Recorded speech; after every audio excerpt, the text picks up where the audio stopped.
We're just streaming right now. Good evening. Welcome to the North Atlanta Miss Family. Miss Brown, stop. No.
All right.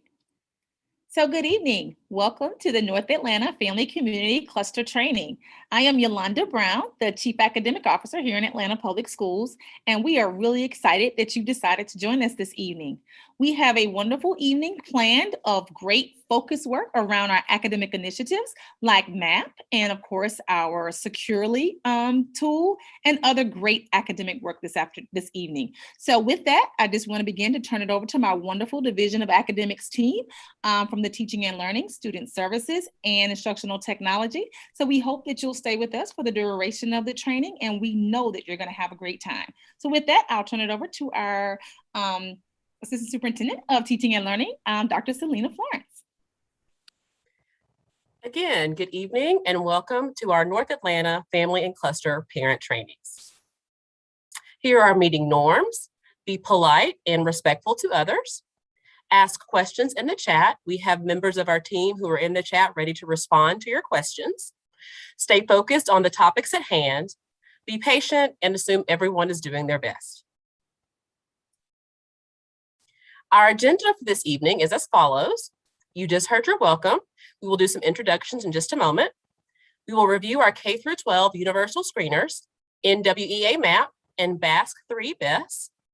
We will discuss intervention and enrichment. We will review our Securely app. We will take your questions and answers, and we'll also ask you for some feedback at the end of the session. We do have points within the presentation for questions and answers, so we will stop along the way to answer any questions that you may have about any of the topics listed on the screen. So a little about our team. We are the Division of Academics. At the top, you just heard from our Chief Academic Officer, Yolanda Brown. You also see 3 separate divisions. I am Selena Florence, the Assistant Superintendent for Teaching and Learning, and I will let our other 2 team members introduce themselves.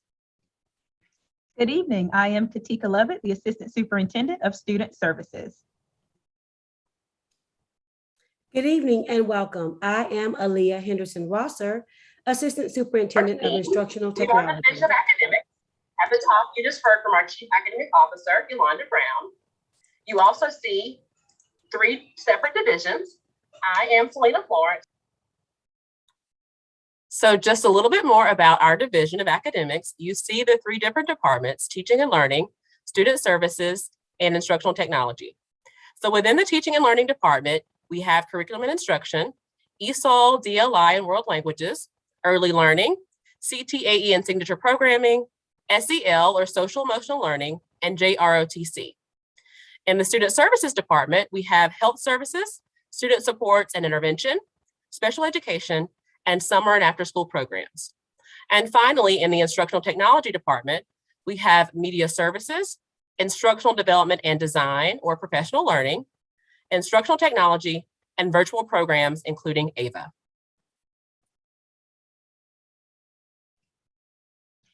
Our strategic plan really serves as the anchor for the work that we are doing. The map that we're going to talk about tonight, as well as the BASC and the BASC-3 or the BESS, really is a part of the work that we're doing in the strategic plan as it relates to data. Next slide, please. Here you see our strategic priorities, and you'll see that we have 4 of them. The first one is fostering academic excellence for all, building a culture of student support, equipping and empowering our leaders and staff, and creating a system of support for schools. And as we talk about the map, the BASC or the BESS-3 tonight, you'll see exactly where they fit into the strategic priorities, all of which are centered in the equity, excellence, and engagement. Next slide, please. Here we have our APS 5. Now, the APS 5 really serves as the anchor for our academic program. I'll start first with data. And for data, we are utilizing data to drive all of our instructional decisions and ensure equitable outcomes for all students.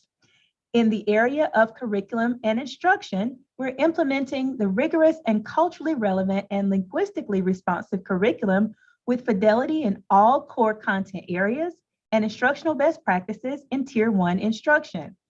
For whole child and intervention, we're implementing a whole child system of supports that integrates social emotional learning, behavior, wellness, and comprehensive academic intervention plans.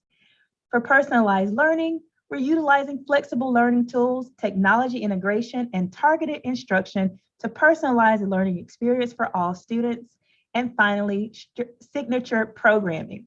And we are strengthening the implementation of signature programming across all schools. And again, the APS 5 is anchored in our strategic plan, specifically in those strategic priorities, fostering academic excellence for all and building a culture of student support.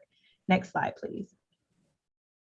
At this time, I will turn it back over to my colleague, Dr. Selena Florence, to begin digging deeper into our first priority of data and talking a little bit more about the NWEA map. Thank you, Dr. Lovett. And before I begin, I just want to make sure that everyone knows that we do have an interpreter online with us tonight, Ilya Gonzalez. And so there are instructions in the chat if you need to go to the room for interpretation. So our first piece of information for tonight is around NWEA map. As you know, and have probably heard, NWEA map is our new universal screener for all K through 12 students. So a little bit about the purpose and value of the MAP growth assessments. The MAP assessment is computer adaptive, which means it gets harder or easier as students respond to questions. We are taking the MAP in both math and reading. This assessment is a part of our APS academic recovery plan. As students came back to school this year, we wanted to make sure that we had a way to assess them from the beginning of the year so we could identify strengths, but also areas of growth for our students. MAP serves as the first time that we have had a universal screener for all of our K through 12 students. So every student in the APS has taken this assessment. This assessment is also connected to our strategic plan, which you just heard Dr. Lovett speak about. It helps us as a district and schools to identify specific learning needs for each student. It also helps us to set and monitor goals for students and for schools. This MAP assessment, the data we get from it, guides instruction and intervention plans. So it helps us to know what to do during our core instruction and also during our intervention time, which you'll hear more about later. The assessment also helps us to know how much students have learned and how much they grow over the course of the school year. So we will take the MAP assessment at the beginning of the year. We just took it, just finished it last week. We'll take it again in the winter, and we'll take it a final time in the spring. So we will have 3 chances to be able to see how our students have grown over the course of the school year. So the MAP assessment suite has 2 different components. There's a MAP reading fluency component. This assessment is given to all of our pre-K through 2nd grade students.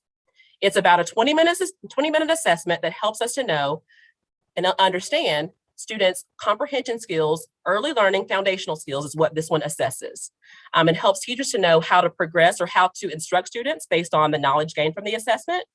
It is available in both English and Spanish. The MAP growth assessment is assessment given to all K through 12 students in both math and literacy. Again, it helps teachers to know how much students have grown over time. It also helps them it gives them knowledge about how best to instruct students in small groups. What are the specific needs of each individual student? It is also available in both English and Spanish. So a little more about MAP growth. Remember, this assessment is given to all students K through 12.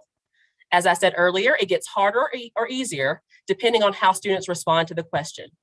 It measures what students know and what they are ready to learn next. So teachers have a good guide to tell them what students are ready to learn next. It measures both growth and achievement over time. Students participating in the Spanish GLI program will take both the Spanish and English assessments. All of our Spanish-speaking English newcomers whose Spanish literacy is stronger than English literacy will take the Spanish assessment. A little more about MAP reading fluency. Remember, this assessment is given to all pre-K through 2nd grade students. It is given online. It is assessing foundational skills. So it is assessing if students know their letters, if they know the letter sounds, if they have started decoding, if they can blend. It measures comprehension of material that is read aloud to students. It also has a speech recognition piece, so students can speak into the computer and it is able to assess and score them based on their responses.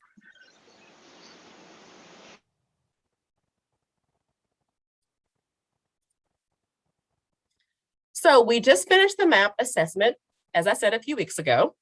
And so we now are sending home family reports to all of our families. So you should have received or will be receiving in the next few days a family report. The family report gives you a summary of your child's assessment scores for the given term. It summarizes all the subjects tested for your student. So this assessment or this family report will have scores for reading and scores for math. It provides data to tell you if your student is on track as far as our milestones assessment goes, and also for ACT and SAT. It gives you strengths and weaknesses of your child, and also helps you to know how to move forward with those areas of growth, some things you can do to work on at home. So this is an example of the family report. You see questions at the top that give you more information about the assessment. And then you see a section for math with achievement and for growth, and a section for reading also with achievement and for growth. Along with the family report, you should have received a family guide.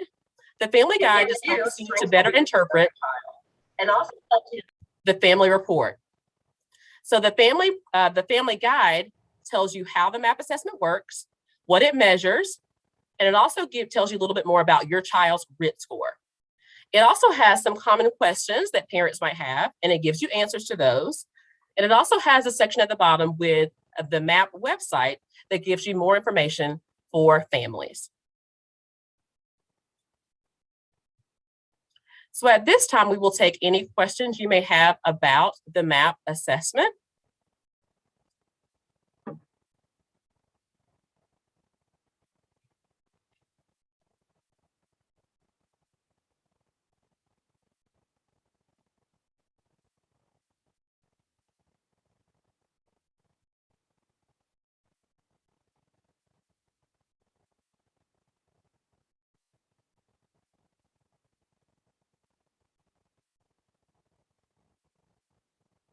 Okay, are we seeing any questions in the chat?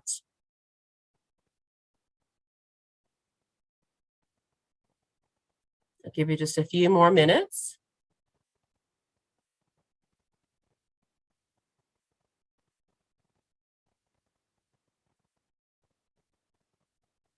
Okay, I think we said none in the YouTube chat so far.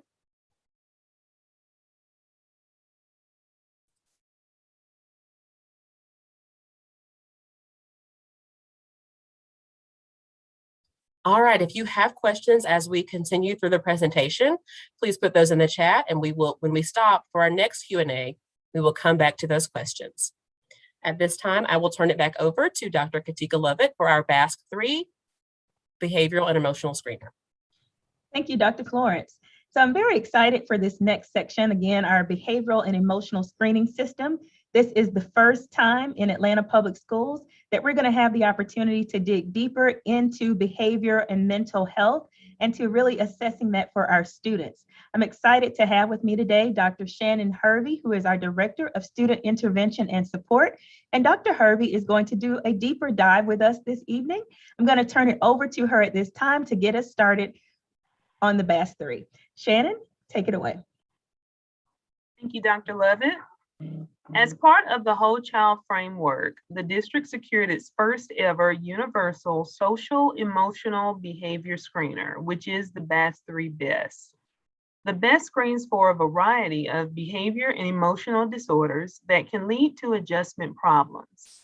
The screener is a quick and efficient way to screen students ages 3 to 18 for behavior and emotional risks. Next slide. So you may be asking, why screen for social, emotional, behavioral health? In addition to learning more about the risks all students may be subject to, the beauty of this screener is that it will help to put students on the radar of school staff who otherwise may not be there. What we have learned is that schools may not be aware of the inner and emotional struggles of students who don't advocate for themselves or students with good grades and typical behavior.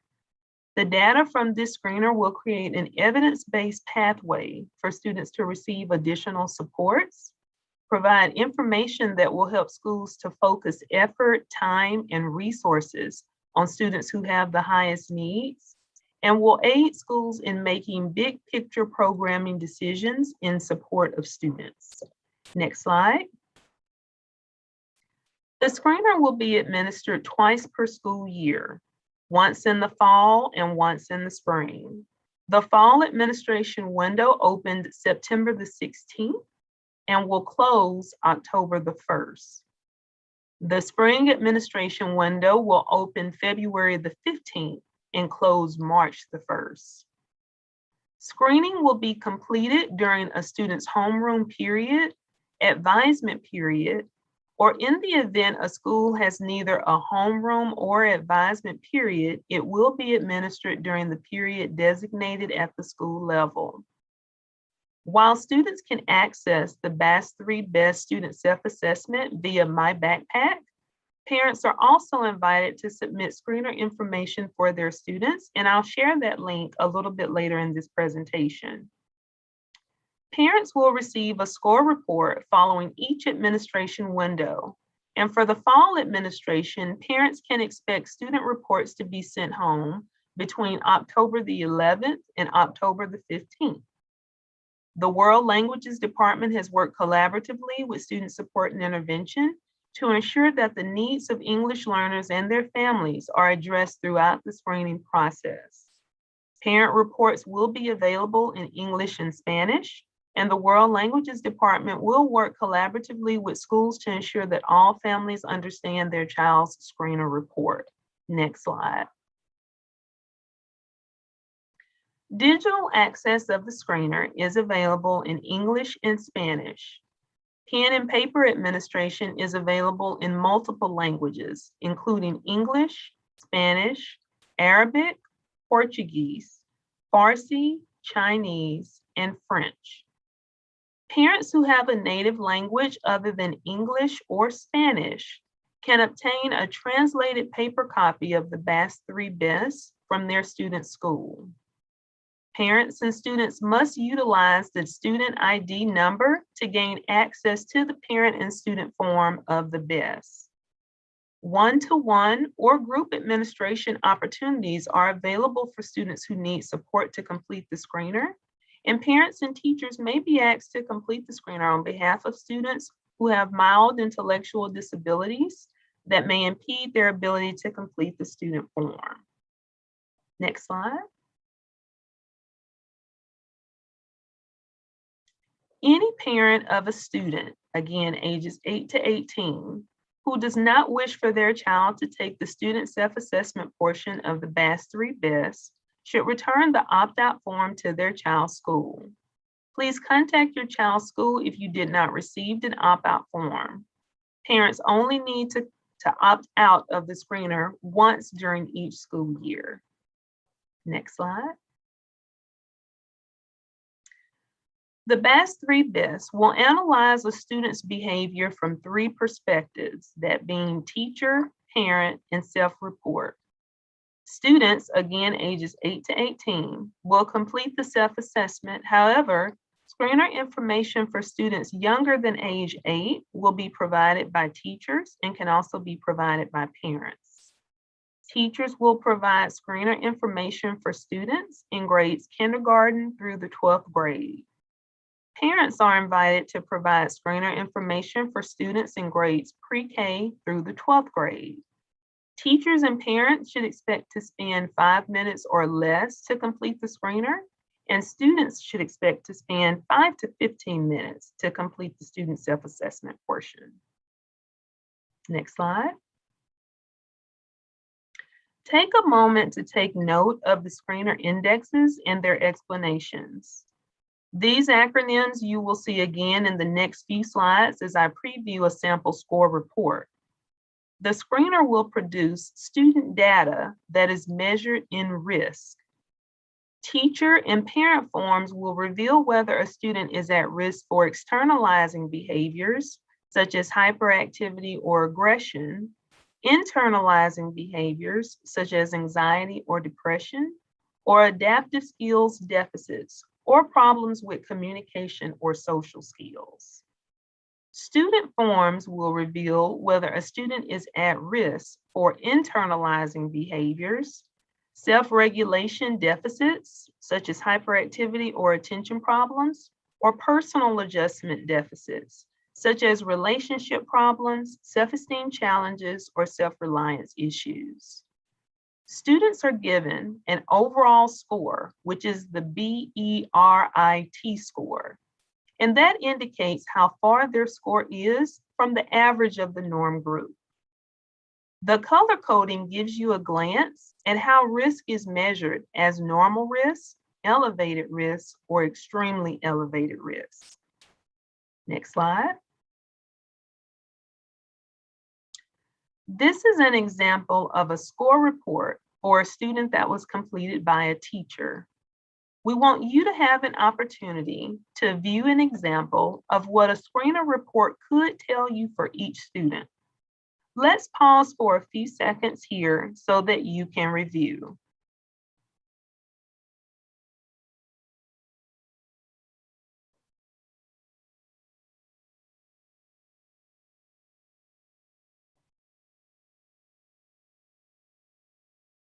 The next few slides will provide more explanation of the individual components of a score report. Next slide. Let's start by taking a closer look at our sample report. At the top of the score report, you see who the rater or respondent was, the validity index summary, and the assessment results at a glance. If you look in the column that says assessment results, you see the BERI, which again is the Behavioral and Emotional Risk Index, which indicates how far away from the norm average your student scored.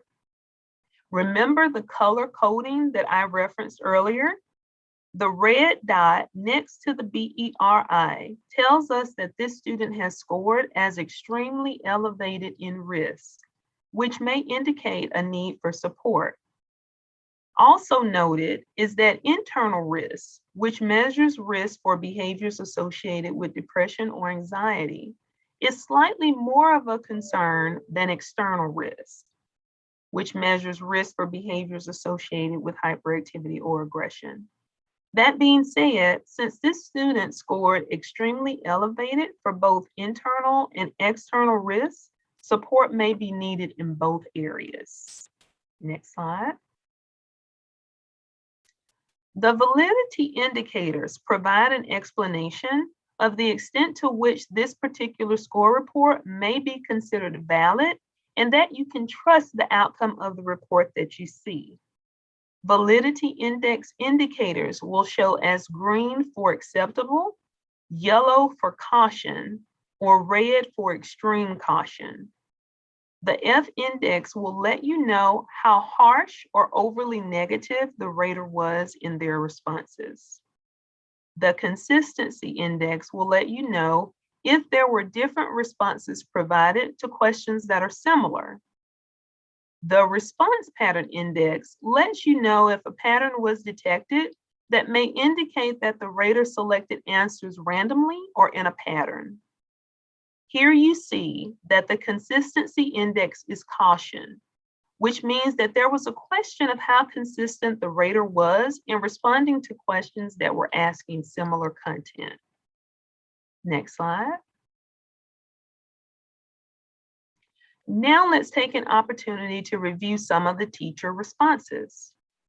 The teacher has noted the following as areas of strength in the student, and this is noted by the almost always column that is associated with positive behaviors. So here we see that the teacher has indicated that the student is well organized and does well at getting people to work together.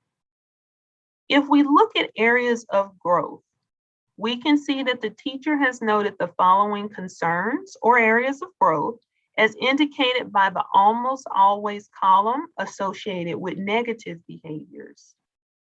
This student worries, has poor self-control, has a short attention span, is easily stressed, and appears tense.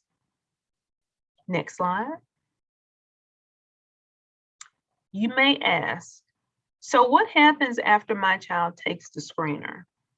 The screener is a starting point for next steps in determining the best course of action to support students.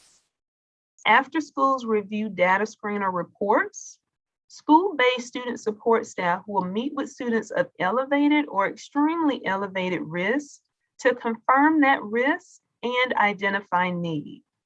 They will then contact parents to discuss the risk and recommend a strategy of school support. Schools will then support the student in a manner that has been agreed upon by the school, the parent, and the student, and then work to monitor that progress. Next slide.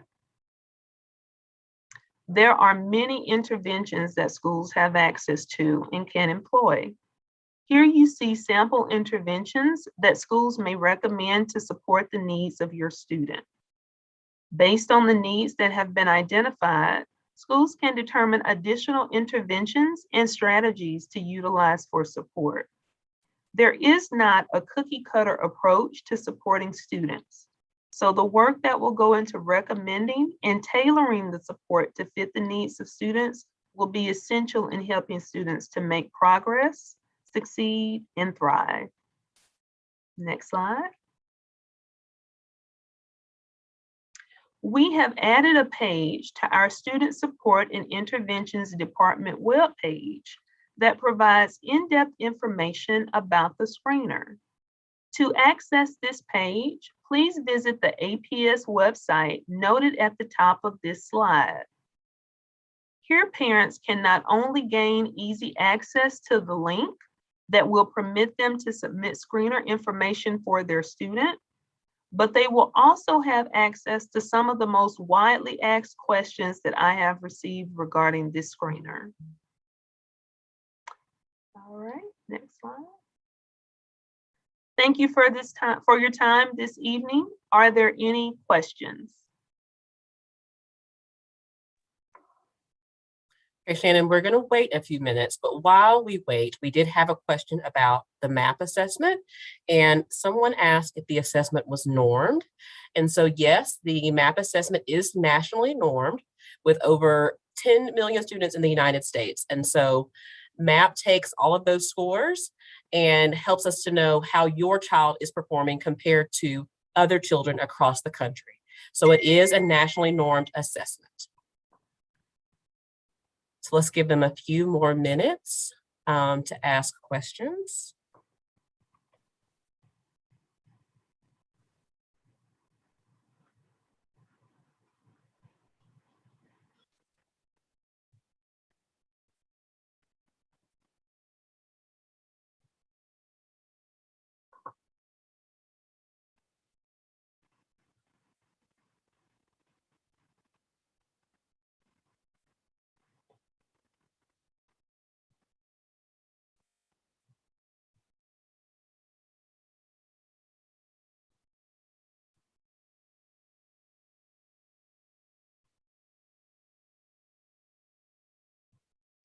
We do Thank have one you. question. Actually, we have one question that did just come up. And the question is, for K through 2 students, should parents answer based on kids' behavior at home or school? So parents would answer the parent form according to what they have observed. And so that would be from what they observe at home.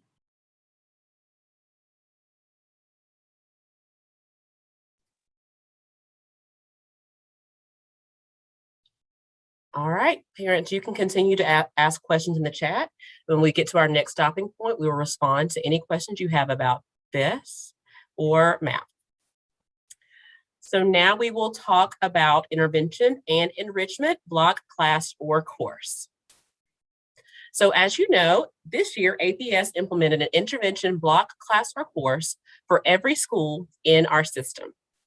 All elementary schools and some of our middle schools have an intervention or enrichment block, class, or course for a minimum of 4 days per week. So elementary schools have a block and some middle schools have a block that consists of time for either intervention or enrichment. 2 days are spent on math intervention or enrichment and 2 days are spent on reading. All other middle schools and high schools implement intervention or enrichment during a class or a course. So we just talked about our MAP data. Teachers will use that data to help them to know what to do during intervention time and enrichment time. Schools will use the programs we provided from HMH and APEX to determine what happens or as they provide instruction during intervention. Our schools can decide how enrichment looks at their school. Our district has provided Renzulli Learning as one tool that schools can use. Renzulli is a digital learning platform, so it's all online.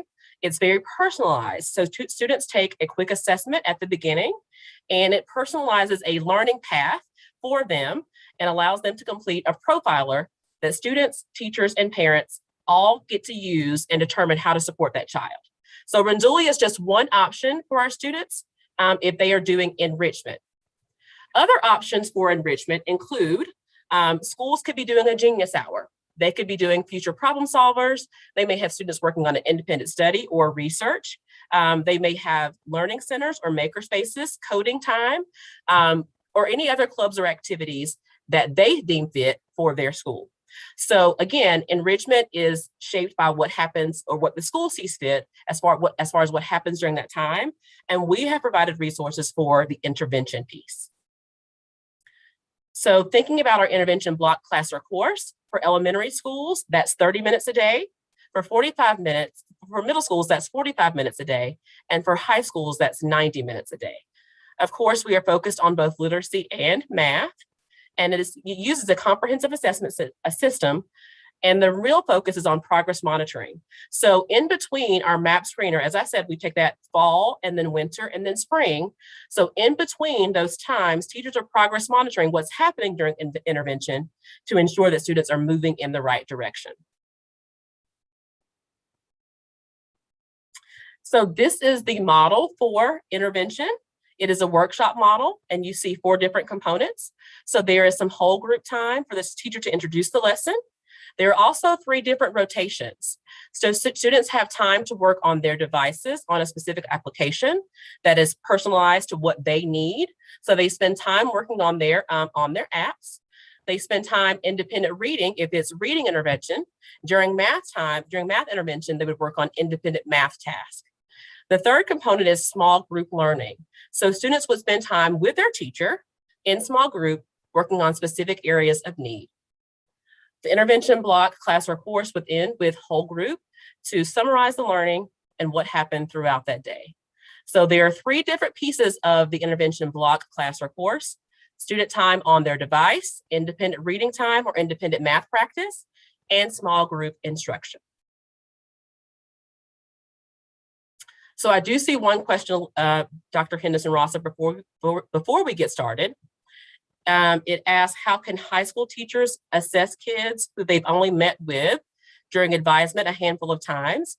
So that's why we have that MAP assessment that all students take at the beginning of the year. So teachers use that data to determine what happens during the intervention or enrichment course. So every student in APS has taken the MAP assessment, and that data is used to determine what happens during intervention. So I will turn it over to Dr. Henderson-Rosser for Securely.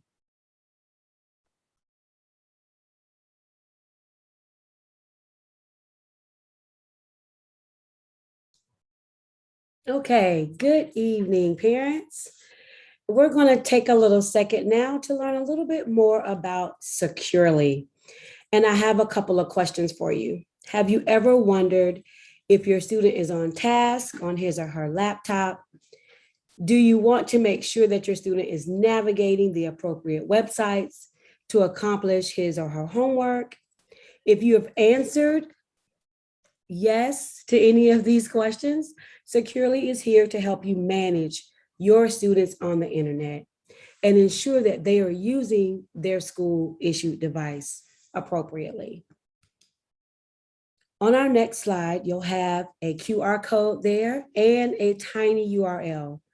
You can access that website at this time and see some of the screenshots that we'll be discussing upcoming in this training. Or you can use your cell phone to take a picture of the QR code and access the website. So we'll give you a second there to make sure you can access those materials. And of course, after this is over, if you forget everything that I've said, you can still access this at a later time and follow the steps to gain access to the app and your student Securely account. So what is Securely? It is a parent portal for parents to see and understand and have some peace of mind around what their student is doing on their laptop. It is an app that you can download. And from this app, you'll see features such as pausing the internet. You can get push notifications around your student's online activity. And there is a screenshot that we'll see later on that has an activity feed that shows you in real time what your students are doing online. So, did you know that APS is now a one-to-one district? This means that every student in grades pre-K and kindergarten have an iPad, and students in grades 1 through 12 have a Chromebook. Now, for our pre-K and kindergarten students, Securely does not monitor the iPads, but all other grades are monitored. On the next slide, you'll see a video. We're going to do a high-level look at what Securely can do and the power that you have at your fingertips.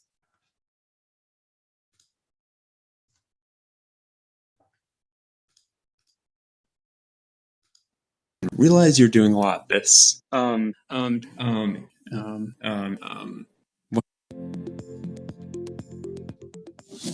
Every time a school chooses Securely, a multi-layered digital defense is put in place. That's why we're so excited your school has chosen Securely and entrusted your child's online safety to us. Whenever your student is on their school device, we're at work behind the scenes protecting them from inappropriate content or flagging activities that might point to self-harm or bullying. Think of us as your extra set of eyes, keeping kids safe in the digital world. In an effort to make your child's online experience as positive as possible, Securely makes it easier for parents to be looped in by providing you with a weekly email, including a snapshot of your child's online activity. But that's just the beginning. Once you download the Securely Home app, you'll have the ability to view a live feed of your child's online activity, including what sites they're visiting and what searches they're making.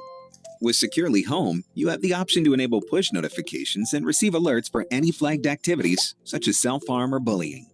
But Securely's Home features don't stop when your child leaves school. When school devices come home, the Securely app makes it possible for those devices to play by your rules. Choose to filter your own set of websites and categories. Even hit pause on the internet if you need to. Plus, you're able to set an automated offline schedule for the internet, perfect for dinner or bedtime. For now, be sure to keep an eye out for the email from us containing a download link to the Securely Home app, plus instructions on getting started. Thank you once again for allowing Securely to be part of keeping your child safe online. We look forward to partnering with you in this pursuit. Thank you, Dr. Florence. So now that you've learned a little bit more about Securely from the video, how do you access your Securely account? We've already sent an email to the email that's on file in Infinite Campus. If you navigate to the parent portal in Infinite Campus, which we'll go to in just a second, you'll see the email there. If by chance you need to update your email address in Infinite Campus, we'll walk you today through those steps so we can make sure that you see those. On the next slide, you'll see updating contact information. Here, on the next slide, you can click the More menu. By clicking the More menu, this brings up family information. This is where you can update any contact information for any members of the family. It looks like this, next slide, that has update contact, and you can see the person's name listed there, and there are the blank spaces where you can update a phone number or an email. Once you've put in the proper information, you'll need to click that blue box that says Update. You'll receive a Securely parent email to that email address that you've updated. So now you're all set to go. Be sure that you're going to download the app. This is accessible through the Apple iTunes Store or the Google Play Store. Now let's go over a few things around what the screens look like that you'll see on the app. As you can see here, this is the entire menu you will find on the home screen. There's an activity feed of all of your students' activities. Any rules that you have set up as a parent will be in the rules section. There's also an area for flagged activities that you may need to be aware of. Any offline schedules that you set will also be listed here, and you will have the ability to pause the internet on your child's device from this screen as well. Now let's take a moment to go through each of these menu items. This first one is the activity feed, and it provides real-time activities for your child online. They're displayed in descending order with the most recent activity at the top. Now, if there's something that you need to be aware of, there's one section on the next slide called Flagged Activities. This is a very important section. Securely AI will flag anything that's deemed as harmful or bullying in this section here. You can see this, and it gives you a glimpse into maybe some harmful things or activities that may be taking place on your child's device. In the rules section, this will allow you to block or allow certain websites. So if there will be certain sites that are off limit while your child is working on their device on homework, you can block it for this period of time. And then at a later time, allow that website to be accessed by your student. Offline schedules. This is one of my favorite menu items. You can come here and turn off the internet for this device for a period of time. That can be a couple of hours, it can be 30 minutes. You would come here to set those schedules, and it would automatically happen based off of the schedule that you've set. If you just want to pause the internet for a moment, you can tap the pause button, and automatically the internet is shut down for the APS issued device. So a lot of powerful things are happening on this app. I hope that parents, you will take advantage of this. And if you want to know more information about it, we do have a website and training coming up at your local school, so you can have some hands-on training that shows you step by step what to do for your child and for you to understand securely and what it means for your APS issued device. If you would not like to receive a summary email, you can unsubscribe. By default, Securely will send you these emails, but if you go into the menu, you'll see that red button there, the red square. It is outlining the word unsubscribe. Click here and you can opt out. Again, make sure that you visit our website. It has all of these resources listed there. Here's the QR code one more time, along with the link. Next slide. Okay, we'll pause there for a second.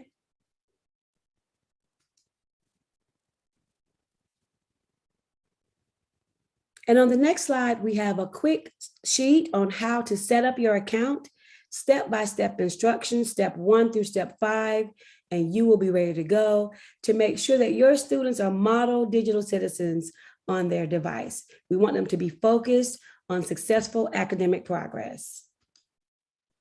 For additional information, you can always contact your school. And please remember, there will be hands-on training at the school that you can participate in and learn more information. At this time, we'll take any questions regarding Securely or the intervention block.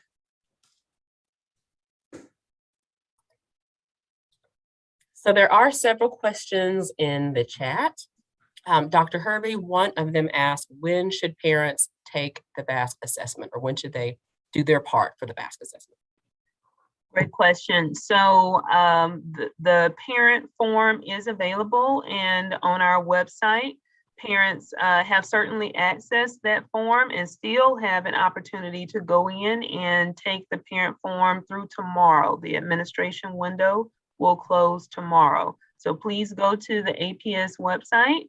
Once you get there, you will see a little ticker that speaks to the BASC-3 BESS. And when you click that, you'll have access to not only the frequently asked questions, but it will say, click here if you are a parent and you would like to submit screener information for your student. Thank you, Dr. Hervey. So there is a question about, will there be district-wide, cluster-wide, and/or school-wide reporting on MAP assessment results? And yes, our DIG team is currently working on that. And so they will have it available on APS Insights. And so that should be up and available for view pretty quickly. Okay, there's another question for Securely. It says, Securely activity schedule does not appear to say how long a child was at a site.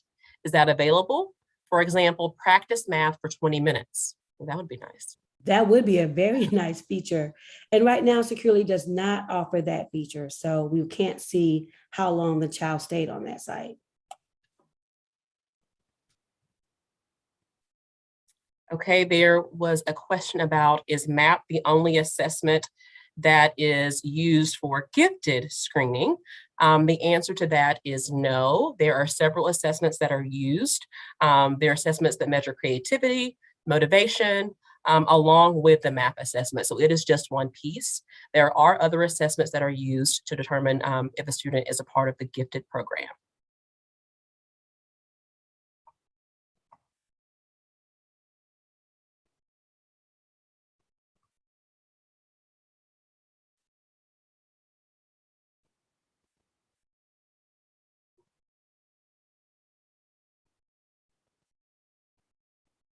All right, do we see any other questions? I'll give you a few more minutes to get those typed in.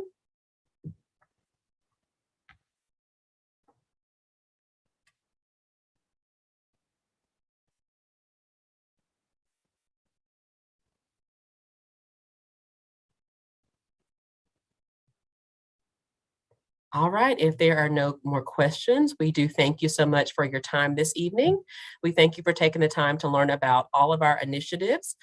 This is our first engagement this year. We hope to come back to you in the winter and in the spring with more information about our academic initiatives. So please look out for more information about those next engagements with you. We hope you have a great evening, and we hope to see you soon.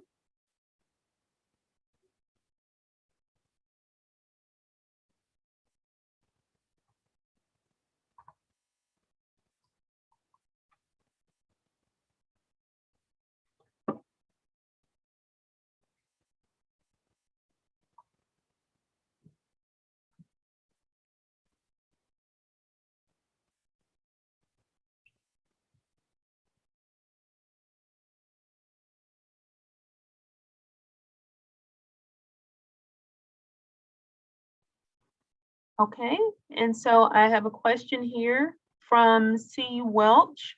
The parents only have to complete the social emotional questionnaire if the children aren't able to do it themselves at school. Is that correct? And so certainly all of our parents are invited to submit screener information for their students. That would be students in grades pre-K through 12. A parent is invited to go on and provide that screener information.